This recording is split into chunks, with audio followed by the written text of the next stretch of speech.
Hej, jeg vil prøve at lege Lars Michaelsen og fortælle lidt om filmen. Her er et eksempel på, hvor der ikke er gået køre sidste år. Her kan man se forskellen på kreaturen en halv sæson.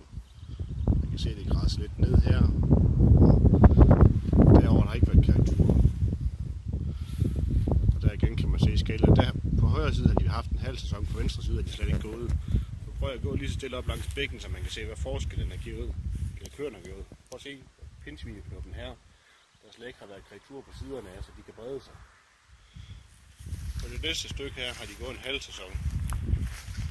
Man kan allerede se, at de har lidt styr på dem hernede. De er begyndt at komme i noget kreaturen, de er lige kommet på græs. Så de er ikke noget fat endnu. Sidste år havde vi en halv hektar under indhegning. Nu har vi udvidet stykket her til cirka 3-4 hektar. Så det var nok lidt.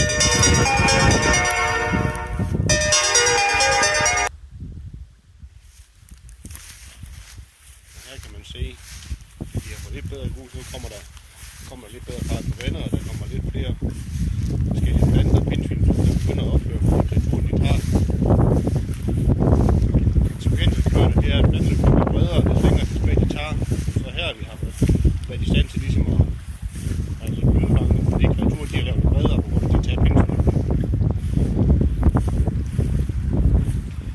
Og igen på det stykke har de gået en halv sæson sidste år.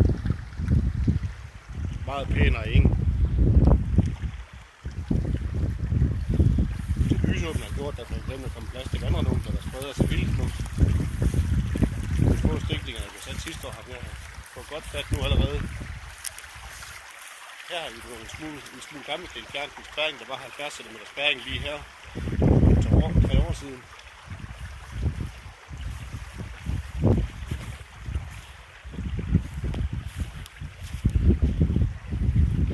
Herovre kan man se en eng, hvor de har gået på hele sidste år. Det er vi startede.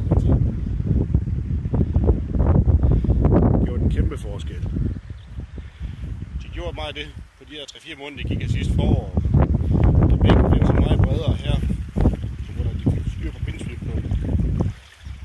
At vi kunne lægge de her gydebanker i en rigtig bredde sidste år i september. Så vi lavede dem i september på det her. Alle de huller, I ser, de er så gravet op af havet eller bækket.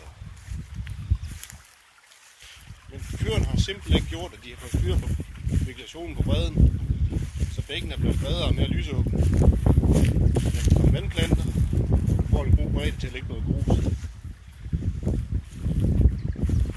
Tænk på det her, det var fladt, da vi lagde gruset.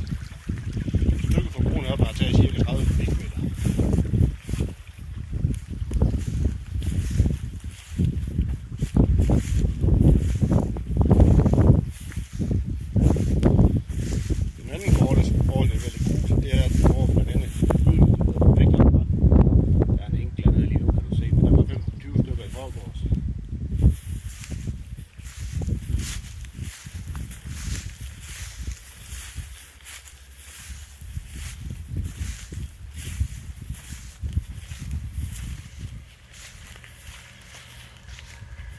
Så begynder vandernumperne at få ved, fordi de får lys nu.